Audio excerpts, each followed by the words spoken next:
इस दुर्गा पूजा और लगन महंगाई को दीजिए मुंहतोड़ जवाब। जी हां, दुर्गा पूजा और लगन की शुभ अवसर पर अब सबका फेवरेट कॉब लेकर आया है नया डिजाइन और ताजा स्टॉक, वो भी शानदार ऑफर के साथ। जी हां, बाय 1 गेट 3, बाय 2 गेट 6 और सबसे धमाकेदार, कोई भी जूता ले जाएं सिर्फ 800 में। यहाँ आपको मिलता है formal shirt, pant, cotton pant, jeans, T shirt, casual shoes और साथ ही एसेसरीज की शानदार रेंज। तो इस दुर्गा पूजा स्टाइल पर नहीं पड़ेगा भारी महंगाई, ये है कॉब का वादा। हमारा पता है DN Singh road, Kharmanchak, Hariom Lakshmi Narayan jewellers के बगल में भागलपुर।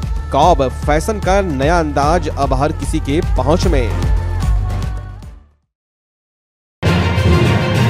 भागलपुर के गोराडीह थाना क्षेत्र के बदलूचक गांव में एक सनसनीखेज घटना सामने आई। यहां एक शख्स ने अपनी पत्नी और बेटे को गोली मार दी और फिर खुद को भी चाकू मार दिया। तीनों की हालत गंभीर है और अस्पताल में इलाज चल रहा है। घायलों की पहचान मोहम्मद मजहर, उसकी पत्नी अफरोज और बेटी शकीला के रूप में हुई है। जानकारी के मुताबिक मजहर ने गुस्से में पत्नी के पेट में गोली चला दी। गोली आर पार होकर पास में सो रही बेटी के सीने में जा लगी। पत्नी अफरोज को गंभीर हालत में एक प्राइवेट नर्सिंग होम में भर्ती कराया गया, जबकि बेटी शकीला का इलाज जवाहरलाल नेहरू मेडिकल कॉलेज अस्पताल में चल रहा है। अस्पताल में भर्ती शकीला ने बताया कि वो सो रही थी, तभी उसके पिता ने गोली चला दी। वहीं आरोपी मजहर ने कबूल किया कि वो गुस्से में था और उसके पास पहले से बंदूक और गोली मौजूद थी। वारदात के बाद उसने खुद को भी चाकू मार दिया। फिलहाल उसका इलाज पुलिस कस्टडी में किया जा रहा है। जानकारी मिलते ही गोराडीह थाना अध्यक्ष संजय कुमार सिंह दलबल के साथ मौके पर पहुंचे और जांच शुरू कर दी।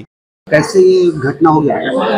हम सब सोए थे, मेरे पापा ने जागे थे, हम सब सो गए ने, रात में हम सबको गोली मार दी। तो तुम लोग सोए भी? हाँ। क्यों गोली मारा? हम सब नहीं जानते। कोई पहले भी क्या पीना खाना करते थे? हाँ, पीते थे ताड़ी। कोई काम वगैरह नहीं करते? काम नहीं करते। कैसे तुम लोगों का परिवार चलता था? मेरे मम्मी काम करती थी। मम्मी काम करके तुम लोगों का भरण पोषण करते थे? मार दिया, फिर वो लोग भागने लगे थे, हम भी सोचे हम अपना भी मार लें। काहे मारे चाकू पत्नी को? हाँ, ऐसे रखा हुआ था तो हम लाके ऐसे उठा के लाया। या किसी से कोई संबंध था क्या पत्नी का? नहीं क्यों मारेगा बोले तुम? नहीं, ऐसे मछली भात बने ले छलिए खाए पी के चलिए। नशा में थे? नहीं, नशा कुछ नहीं। गोली क्यों मारे पत्नी को? बस हम कुछ नशा कुछ नहीं खाए। आखिर क्या वजह रही थी जो गोली मारे हैं? कोई वजह नहीं, कोई ऐसे दिमागी ऐसे भागी लेके गोली लाई थी कहाँ से? बहुत दिन से रखा हुआ था। हथियार घर में रखे थे? अभी कहाँ हथियार है? अभी कहाँ है पता नहीं। पहले भी कभी हथियार चलाए थे? नहीं। पेट में आपको जख्म कैसे हुआ? चाकू जो गिर गया ना, सब आदमी जुट गया था, चक्कू था उधर, बस अपना भोग दिया। अपने से भोग लिया? आखिर में पत्नी को क्यों चाकू गोली मारे? ना ऐसे वो उठे पुटे इसीलिए मार दिए। बोला कि किसी से अवैध संबंध था क्या? नहीं। इस साल बाढ़ से सबसे ज्यादा प्रभावित जिला भागलपुर रहा। लाखों लोग बाढ़ की वजह से परेशान हुए। जिला प्रशासन और सरकार ने राहत और मदद की, लेकिन बाढ़ का खतरा टलने के बाद भी लोगों की मुश्किलें खत्म नहीं हुई है। देश भर में जहां लोग नवरात्रि में मां की पूजा अर्चना में लगे हैं, वहीं बाढ़ पीड़ित परिवार अब भी परेशानियों का सामना कर रहे हैं। कई परिवारों के पास खाने के लिए पर्याप्त भोजन नहीं है और पूजा के लिए बच्चों के कपड़े तक नहीं खरीद पा रहे। तिलका मांझी भागलपुर विश्वविद्यालय के रविंद्र भवन में दिलदारपुर के लोग पिछले 2 महीनों से शरण लिए हुए हैं। गांव से पानी तो घट गया, लेकिन वहां कीचड़ भरा है, जिस कारण लोग वापस नहीं जा पा रहे हैं। बाढ़ पीड़ित लगातार सरकार से गुहार लगा रहे हैं कि उन्हें और मदद दी जाए। अब तक प्रशासन ने कई लोगों तक सहायता पहुंचाई है, लेकिन बहुत से लोग अभी भी इस मदद से वंचित हैं। होगा सर, बच्चा बच्ची के जो कपड़ा लता पहनना मुँह लेके जाएंगे दिखाने के लिए, कहाँ से लाएंगे? जोन कपड़ा है वो पहन के जाएगा, बच्चा बच्ची देखेगा मेला। पैसा जिमा में नहीं है, नहीं कौन सी बच्चा खिलाएंगे, चाहे कुछ वैसे मेला देखा के चलाएंगे। पहले कैसे मनाएंगे? घर में रहे तो घर में कुछ था तो वो दिखाएंगे, अगली घरों में अनाज नहीं था, वो जो भांस गया सब अनाज के कोट गया, कौन चीज खाएंगे? बहुत तकलीफ। घरों में राशन पानी रहे, राशन पढ़ ले सब ले ले। चुनाव हो जब होगा तो सरकार तुरंत आ जाएगा लेने के लिए वोट। अभी जो ये सब स्थिति है तो अभी देखने के लिए नहीं आएगा सरकार। अभी देखेगा कोई कि क्या कैसे रहता है आदमी, नहीं रहता है, वो सब तो नहीं देखता है सरकार। दुर्गा पूजा कैसे मनेगा? तो जैसा फटल पुरान है वो पहन के जाएगा, सरकार तो कुछ करते नहीं है। क्या करेगा? बच्चा सबको जो होगा तो खिलाएगा, और जो होगा फटल पुरान पहना के ले जाएगा, दुर्गा पूजा मनाएंगे। और सरकार तो अपना जब वो होगा एक इलेक्शन में तो दौड़ा लाएगा सरकार, हर चीज दो, हर चीज में दो, ऐसे करो वैसे करो, अभी कुछ नहीं। अब और क्या बोलेंगे? दुर्गा पूजा जैसे होगा उसे मनाएंगे। कैसे मनाएंगे? 2 महीना से यहाँ पर है, न लाइन बिजली कुछ नहीं, और राशन पानी जितना था घर में सारे भस गया, लकड़ी तकड़ी सब चला गया, अनाज पानी सब भस गया। अब यहाँ पर पत्ता काटते हैं तो खाते हैं, बेचते हैं तो वही खाते हैं, होते हैं बाल बच्चा को। और कपड़ा लत्ता भी नहीं है बाल बच्चा को, वही पुराना कपड़ा है वही पहना के ले जाएंगे, दिखाएंगे मेला, बस दिखा कर अपना घर चलाएंगे। अब क्या करेंगे? हम लोग पर कोई आदमी सहारा नहीं है। हम लोग का जितना अनाज अथी था, हम लोग का अथी घर में अथी टटिया का घर था वो भी टूट फूट के चला गया, फंस गया। टाटी घर था वो कपड़ा कहाँ से? पुराना कपड़ा पहन के जाएंगे मेला देखने, कपड़ा कहाँ से देगा हम लोग का? कौन देगा कपड़ा? हम लोग का कोई देने वाला नहीं है हम लोग का। बस यही यार, क्या बोलेंगे? बच्चा सब तो यही लंगा रहेगा यार, क्या रहेगा? बच्चा सब भी कपड़ा नहीं देता है, खाने के नहीं तो कपड़ा कहाँ से सब देगा? अब कैसे मनाएगा? ऐसे मनाएंगे, जाएंगे कल दिखा देंगे, बस अपना घर चलाएंगे लेकर के। क्या करेंगे? पैसा रहेगा तब नहीं जाएंगे, कोई चीज बाल बच्चा खिलाएंगे वहाँ पर 12 चीज। हम लोग का पैसा नहीं है, एगो चीज खिला देंगे बस उसको हो जाएगा। 10 गो बच्चा तो वो कहाँ से खिलाएंगे? हम 1-2 रहता है, चलो खिला पिला। 10 गो 20 गो बच्चा है, कहाँ से खिलाएंगे हम लोग अपना? अनाज पानी सारे भस गया हम लोग का, जरना तरना सब भस गया। तभी मांग चंग के जरना आते हैं बाजार से हम लोग का, तो वही जलाते हैं हम लोग। के लिए वो चीज ला, हर चीज ला, कहाँ से गरीब लोग कहाँ से पूर्ति करेंगे? कैसे दुर्गा पूजा मनाए? कुछ है ये नहीं, खाने तक के लिए नहीं, तो कहाँ से दुर्गा पूजा मनाएंगे? कुछ नहीं, कपड़ा लत्ता जे यही शरीर में है पहना हुआ जे, और घर में कुछ नहीं, कुछ नहीं, न कपड़ा न लत्ता न अनाज न पानी, कुछ नहीं। मंग चंग के लाते हैं, बाल बच्चा खिलाते हैं, खाते हैं, कुछ नहीं। नहीं, कहाँ से मनेगा? पैसा कौड़ी रहेगा तब ना दुर्गा पूजा मनाएंगे। पैसा कौड़ी कुछ है ये नहीं, तो कहाँ से मनाएंगे? बहुत तकलीफ है। बच्चा देखा, बच्चा क्या करेंगे? जाएंगे वहाँ जा करके मेला देखा घुमा के लेके चलाएंगे, क्या करेंगे? जो है पट्टा पुराना वही पहना के लेके जाएंगे, जाकर वहाँ दिखा देंगे, चलाएंगे, कुछ नहीं। अब क्या करेंगे? जो है वही में खुश रहेंगे। भागलपुर के मायागंज वार्ड संख्या 27 में स्थापित कचरा निस्तारण केंद्र के विरोध में स्थानीय लोगों ने एकजुट होकर आवाज बुलंद की। लोगों ने विधायक अजीत शर्मा को ज्ञापन सौंपते हुए गुहार लगाई कि नगर प्रशासन इस केंद्र को किसी अन्य संस्थान पर स्थानांतरित करे, क्योंकि यहाँ फैल रही गंदगी से कई लोगों की मौत हो चुकी है और अनेक गंभीर बीमारियों से लोग जूझ रहे हैं। लोगों का कहना है कि कचरे की बदबू और प्रदूषण से जीवन दूभर हो गया है। ज्ञापन मिलने के बाद विधायक अजीत शर्मा ने भरोसा दिलाया कि इस मुद्दे को प्रमुखता से उठाएंगे और इस कचरा केंद्र को हटाने का हर संभव प्रयास किया जाएगा।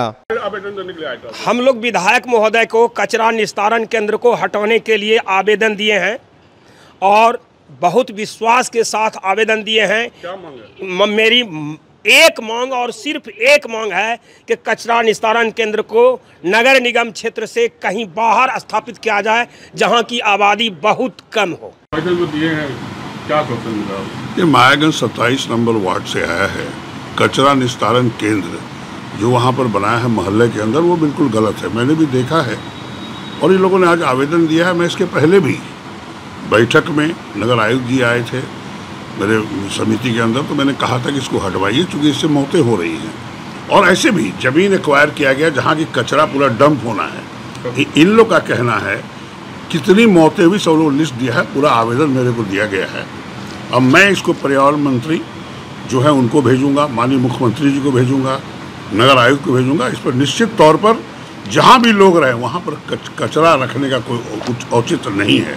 इसलिए मैं उनसे आग्रह कर रहा हूं इसको इमीडिएट हटा के दूर कहीं ले जाइए। जो जमीन एक्वायर भी है वहां करिए, यहाँ क्यों कर रहे हैं? निश्चित तौर पर जनता को मैंने आश्वस्त किया है कि निश्चित तौर मैं लिखूंगा और ये काम होगा। भागलपुर का पहला NABH मान्यता प्राप्त अस्पताल ओम ENT एंड मैटरनिटी हॉस्पिटल। यहाँ मिलती है कान, नाक, गले और मैटरनिटी संबंधित अत्याधुनिक सुविधाएं। यहाँ ब्लडलेस और दूरबीन विधि, एंडोस्कोपी, ब्रोंकोस्कोपी और मॉड्यूलर ऑपरेशन थिएटर की सेवाएं 24 घंटे उपलब्ध है। साथ ही यहाँ ऑडियोलॉजी और स्पीच थेरेपी की भी सुविधा उपलब्ध है। महिलाओं के लिए मॉड्यूलर लेबर टेबल और सीजेरियन सेक्शन टेबल के साथ 24 घंटे संपूर्ण मैटरनिटी की सुविधा उपलब्ध है। साथ ही यहाँ बांझपन के इलाज के लिए सेवाएं उपलब्ध है। हमारे यहाँ कैशलेस सुविधा उपलब्ध है। हमारा लक्ष्य आपकी सेहत और सुरक्षा। ओम ENT एंड मैटरनिटी हॉस्पिटल, हर कदम पर आपके साथ। नमस्कार, मैं डॉक्टर अजय कुमार सिंह, शिशु रोग विशेषज्ञ, बिहार झारखंड में अग्रणी मेरा स्नेह अस्पताल, जो सबसे पहले बिहार झारखंड में कृत्रिम श्वसन मशीन यहाँ आया, ब्लड गैस एनालाइजर आया, और एक नायाब मशीन क्रिटिकल जो देर से रोए बच्चे में इलाज में बहुत सक्सेसफुल है, और वह विकलांगता से बचाता है और बचने की संभावना बढ़ती है। वह मशीन जो देर से रोया बच्चा है उसमें 3 डिग्री कम टेम्परेचर पर रखा जाता है और 3 दिन के लिए रखा जाता है, लेकिन वो 6 घंटे के अंदर उसको उसमें रखना पड़ता है। तो आप इसका लाभ उठाएं। और दूसरी बात, जो आयुष्मान योजना है उसके तहत 5 लाख का चिकित्सा आप अपने नवजात के लिए, बच्चों के लिए आप यहाँ उपलब्ध है, उसको ले सकते हैं। ध्यान रहे कि 5 साल के कम के उम्र में के बच्चों को आयुष्मान कार्ड की अलग से ज़रूरत नहीं है। यदि आपके माता पिता का नाम है तो वो इसमें लाभुक हो सकता है और आप इसका लाभ उठा सकते हैं। धन्यवाद।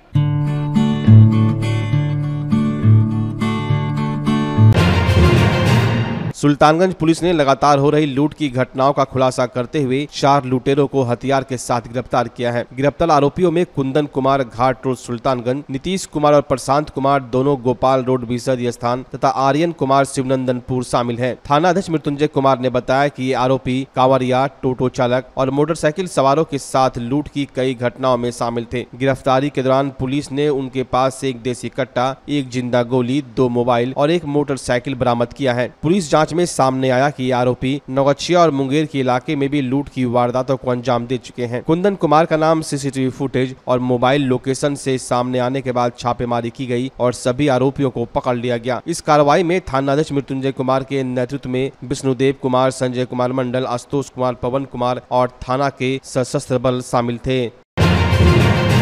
अखिल भारतीय विद्यार्थी परिषद ने गौशाला हॉल कोतवाली चौक में प्रेस वार्ता कर विश्वविद्यालय की बिगड़ती व्यवस्था और हाल की अराजक घटनाओं पर प्रशासन को कटघरे में खड़ा किया है। एबीवीपी नेताओं ने आरोप लगाया कि घटनाओं के पीछे छात्र संगठन छात्र राजद और उसके अध्यक्ष लालू यादव का हाथ है, जो पहले भी कई विवादों से घिरे हैं। इसके बावजूद प्रशासन ने अब तक कोई कार्रवाई नहीं की है। परिषद ने कहा कि हाल की घटनाओं में उसके कार्यकर्ताओं पर झूठे मुकदमे दर्ज किए गए, जबकि कई नामजद लोग घटनास्थल पर मौजूद ही नहीं थे। इसे प्रशासन की लापरवाही बताते हुए एबीवीपी ने चरणबद्ध आंदोलन की चेतावनी दी है। नेताओं ने स्पष्ट किया कि एबीवीपी हमेशा विश्वविद्यालय में अनुशासन, स्वच्छता और छात्रों के अधिकारों की रक्षा के लिए संघर्षरत है और यदि प्रशासन ने सख्त कदम नहीं उठाए तो आंदोलन व्यापक स्तर पर होगा। हमेशा से उन लोगों का प्रयास रहता है कि डंडे के दम पे बिहार के अंदर राज करें और कैंपस में अपने ही वातावरण, एक अलग माहौल बनाने का वो लोग हमेशा से प्रयास करते आ रहे हैं। आप सभी मीडिया बंधु जानते हैं कि विगत 3 दिन 4 दिन पहले की जो घटना है, जो कि भागलपुर विश्वविद्यालय के अंदर जब छात्र मूल प्रमाण पत्र लेने के लिए जाते हैं, प्रोविजनल लेने के लिए जाते हैं, मार्कशीट लेने के लिए जाते हैं, तथाकथित 45-50 वर्षों का छात्र नेता जो अपने आप को छात्र नेता मानते हैं, जिनकी उम्र लगभग 45 से 50 वर्ष होगी, ऐसे लोग विश्वविद्यालय के अंदर एक अपनी जो कि हम लोग बिहार में और बिहार की भाषा में बोलते हैं कि मठाधीश टाइप के लोग हैं, जो कि विश्वविद्यालय के अंदर बैठे रहते हैं। उनको जब भी छात्रों का कोई समस्या को लेकर के जब छात्र जाते हैं अपनी समस्या का समाधान के लिए, उन लोगों के द्वारा मोटी रकम मांगी जाती है, पैसा मांगी जाती है। उसके बाद नहीं देने पे छात्रों पे मारपीट की घटना आप सभी देख सकते हैं यहाँ। और उनकी जो कल्ला चिट्ठा है ये कोई नई नहीं है, बहुत पुरानी है। आप सभी जानते हैं कि जिस प्रकार से भागलपुर यूनिवर्सिटी एक तरफ जब हम लोग पीछे देखते हैं तो भागलपुर यूनिवर्सिटी में छात्र यहाँ शोध के लिए, पूरे बिहार में भागलपुर को हम लोग जानते थे कि शोध का काम अच्छा होता है, यहाँ पढ़ाई अच्छी होती है। एक शैक्षणिक वातावरण भागलपुर यूनिवर्सिटी के अंदर में बहुत अच्छा था, लेकिन ये राजद के लोग ये इनको लग रहा है कि अभी भी 1990 का ही दशक चल रहा है। ये भूल है। 1990 का भी विद्यार्थी परिषद ने लालू यादव को देखा है और कुछ लोग यहाँ सोशल मीडिया पे धमकी दे रहे हैं कि विश्वविद्यालय के अंदर भगवा ध्वज फहरने नहीं देंगे, झंडा नहीं फहरने देंगे। ये उनकी भूल है। इस भारत के अंदर जब हम भारत की संकल्प लेते हैं और परिकल्पना को देखते हैं तो भारत का इतिहास बहुत पुरानी है और महाराणा प्रताप ने इस भगवा ध्वज को लेकर के आगे बढ़ा था और आज विद्यार्थी परिषद के कार्यकर्ता भी आज 75 वर्ष से भगवा ध्वज को आगे बढ़ के लेकर के कैंपस में जा रहे हैं। ये उनकी मानसिकता जो है ये कभी छात्र और विद्यार्थी परिषद बर्दाश्त करने की स्थिति में नहीं है। अगर जिस भाषा में वो बात करेंगे उस भाषा में विद्यार्थी परिषद जवाब देगी। स्वच्छता पखवाड़ा के तहत जीवन जागृति सोसाइटी ने रोड मार्च कर दुकानदारों को जागरूक किया। अभियान की शुरुआत तिलका मांझी चौक से हुई, जहां दुकानदारों से कहा गया कि दुकान के सामने डस्टबिन रखे और सफाई बनाए रखे। संस्था ने दुकानों पर स्वच्छता संदेश बोर्ड लगाए और करीब 100 दुकानदारों को डस्टबिन वितरित किए गए। राष्ट्रीय अध्यक्ष डॉक्टर अजय कुमार सिंह ने कहा कि स्वच्छता समाज की जिम्मेदारी है और निरंतर अभियान चलाया जाएगा। संरक्षक डॉक्टर रेखा झा व अन्य सदस्यों ने भी स्वच्छता को जीवन का अहम हिस्सा बताते हुए इसे अपनाने की अपील की। डॉक्टर अजय सिंह ने कहा कि अब दुर्गा पूजा के बाद पुनः अभियान चलाया जाएगा, स्वच्छता बोर्ड लगाया जाएगा और 1000 दुकानदारों के बीच डस्टबिन दिया जाएगा एवं उन्हें जागृत किया जाएगा। जीवन जागृति की तरफ से सभी सदस्य जो है यह संदेश देना चाहते हैं कि कूड़ा जो है हर जगह ना फेंका जाए, क्योंकि इससे ना ही शहर की गंदगी बढ़ती है बल्कि बहुत बीमारियां बढ़ जाती हैं, क्योंकि कूड़ा अगर इधर उधर फेंका रहता है तो बहुत ही मच्छर और मक्खी आते हैं, जिससे तरह तरह की बीमारियां होती हैं और कुछ बीमारियां जो है डेंगू जैसा वो भी स्प्रेड होता है। तो कूड़ेदान में फेंक करके अगर सही ढंग से निष्पादित किया जाए तो कुछ बीमारियों से तो बचाव होगा ही और हमारा शहर भी जो है साफ हो जाएगा। शहर की सफाई की जिम्मेवारी अगर हम सोच लेते हैं कि सिर्फ नगर निगम पर है तो ऐसा नहीं है। हर एक नागरिक की जो है यह जिम्मेदारी है कि वह कूड़ा को सही ढंग से निष्पादित करे ताकि हमारा शहर साफ सुथरा रहे। जैसा कि सबों को मालूम होगा, अभी स्वच्छता पखवाड़ा पूरे भारत में मनाया जा रहा है और स्वच्छता पखवाड़ा में हम लोगों का एक सामाजिक संस्था होने के नाते यह हम लोगों का कर्तव्य है कि लोगों को जागरूक करें कि किस तरह से आप स्वच्छ अपने शहर को रखें। और इसके लिए जरूरी है कि जो भी पब्लिक जो है जहाँ कोई चीज़ लेती है, पन्नी फाड़ती है, रोड पर नहीं फेंके। जगह जगह कूड़ेदान हैं, थोड़ा दूर ही सही आपको हो सकता है कि अपने हाथ में रखना पड़े, अपने झोले में रखना पड़े और उसको लेके जाएं। आप जहाँ भी कूड़ादान दिखे वहाँ करें। और सबसे ज़्यादा पान पुड़िया और इधर उधर जो है चमचे वाले की जगह होता है, उन लोगों को हम लोग यह संदेश दे रहे हैं और एक उनके यहाँ एक टांगने वाला दे रहे हैं कि आप इसको यहाँ रखें। पब्लिक भी देखेगी और खुद आप यदि अच्छे दुकानदार हैं तो उसको जो है आप कूड़ादान रखिए और लोगों से निवेदन करिए, इशारा करिए कि कूड़ादान है, कूड़ादान में फेंकें। तो यही संदेश है। साथ में नगर निगम से भी आग्रह है कि कुछ बाध्यता करें कि जो भी दुकान चला रहा हो उसके। सुल्तानगंज थाना क्षेत्र के कमरगंज दुर्गा मंदिर घाट पर रविवार सुबह गंगा स्नान के दौरान एक मासूम बच्ची डूब गई। बच्ची की उम्र लगभग 8 साल बताई जा रही है। जानकारी के मुताबिक अरविंद पासवान का परिवार सुबह गंगा स्नान करने गया था। परिवार के अन्य बच्चों के साथ वो मासूम बच्ची स्नान कर रही थी, तभी वो गहरे पानी में चली गई और डूब गई। घटना की जानकारी मिलते ही ग्रामीणों ने खोजबीन की, लेकिन कोई पता नहीं चला। इसके बाद स्थानीय पुलिस को सूचना दी गई। मौके पर NDRF की टीम पहुंची और बच्ची की तलाश शुरू की है। खबर लिखे जाने तक बच्ची का शव बरामद नहीं हो सका था और खोज अभियान जारी था।